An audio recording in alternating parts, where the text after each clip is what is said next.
Bem-vindos a mais um Multiversos. Hoje, Multiversos Indica. E a nossa indicação de hoje é uma indicação que, para mim, é muito importante porque foi o primeiro personagem que me fez ler quadrinhos. Só que a indicação de hoje não é de quadrinhos, é de livros. E o livro é Conan! Crom, eu nunca rezei pra você antes. Eu não tenho jeito pra isso. Ninguém, nem mesmo você vai lembrar se fomos bons ou maus. Por que lutamos ou por que morremos? Não. Tudo o que importa é que dois enfrentarão muitos. Isso é o que importa. Satisfaça-se com isso, Crom. E atenda a um pedido meu. Conceda-me a vingança. Mas se não me atender, então vá pro inferno! Bom, galera, eu vou roubar aqui uma ideia do meu amigo Tio Alberto e fazer um pouquinho da historinha da comics com o Tio Hildo. Vovô não. Então, para você entender um pouco melhor de Conan, nós temos que conhecer o seu criador, Robert E. Howard. Por que o Robert E. Howard é tão importante para a literatura, não só para os quadrinhos, mas para a literatura em si? Porque ele é o pai do gênero capa-espadas. O gênero de fantasia, de capa-espada, de magia e espada, deve muito ao Robert E. Howard quando ele lançava os seus contos, tanto do Cthulhu quanto do Conan em revistas pulp, né, que era conhecido por revistas pulp, por ser produzido com material barato, feito à base de polpa de madeira. O Robert E. Howard, ele traz essa importância para a literatura. E o Conan, né,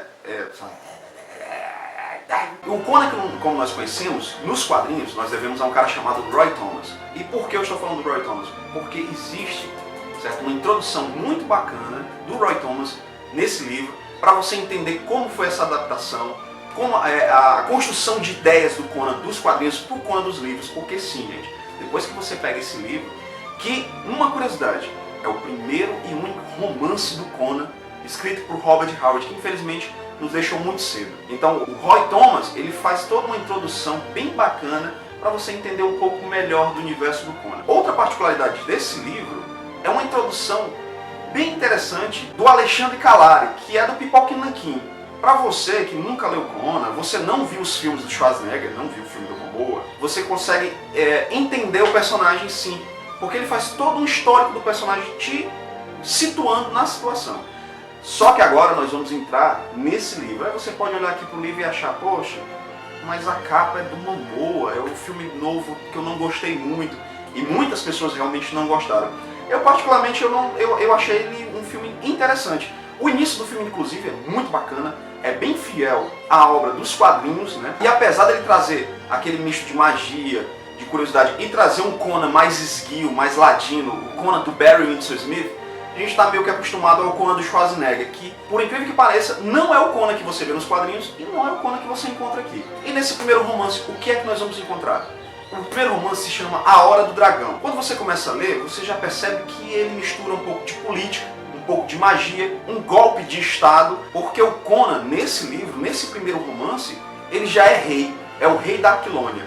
E por trás dele está acontecendo uma maquinação para destronar o Conan, porque o Conan não tem, ele conseguiu o trono dele à base da força, e ele não tem herdeiros. Então se ele morrer ou for deposto, ele não vai ter quem suceda ele. Então cria-se toda essa trama política em volta, e o Conan, ele é destronado sim. Por que eu falo isso? Porque é bacana a gente saber que o Conan, acima de tudo, ele é humano, certo?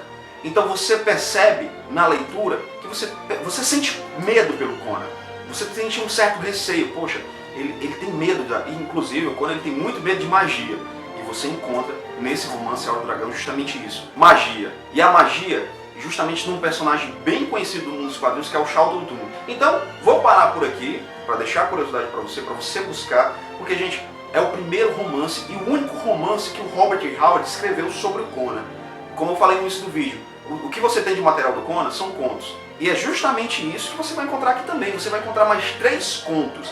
Esses contos são interessantes porque eles pincelam vários momentos da vida do Conan, da vida do Cimério. O primeiro conto chama-se Além do Rio Negro, que ele aborda a fase de mercenário do Conan. Bem bacana, bem Robert E. Howard mesmo, para quem gosta da leitura. No segundo conto, e lembrando, começa com o primeiro romance, o conto. O segundo conto são As Noites de Jambula, que já é um conto bem clássico do Conan, aquela história de magia, sabe? Uma história bem bacana para você ler. E finaliza com o conto Os Profetas do Círculo Negro. Então assim, essa é a minha indicação de hoje no Multiverso. Não se assuste pela capa, porque realmente eu gostaria que a capa fosse uma arte do Frank Frazetta, por exemplo, ou até o Schwarzenegger não me incomodaria, porque realmente esse filme, apesar de eu não ter achado ele um lixo completo, ele não representa o Conan que você gosta, o Conan dos quadrinhos. Dentro do livro existem umas fotos de produção que são fotos muito bacanas, mas infelizmente também é desse filme novo. E eu entendo a escolha da editora Generale em colocar a imagem do Momoa, porque ele foi lançado justamente na época desse filme. E era interessante para o grande público essa atração, essa ligação com esse filme novo. Porque eu, que consumo Conan desde criança, posso não gostar, mas o público em geral, ele vai se atrair por isso.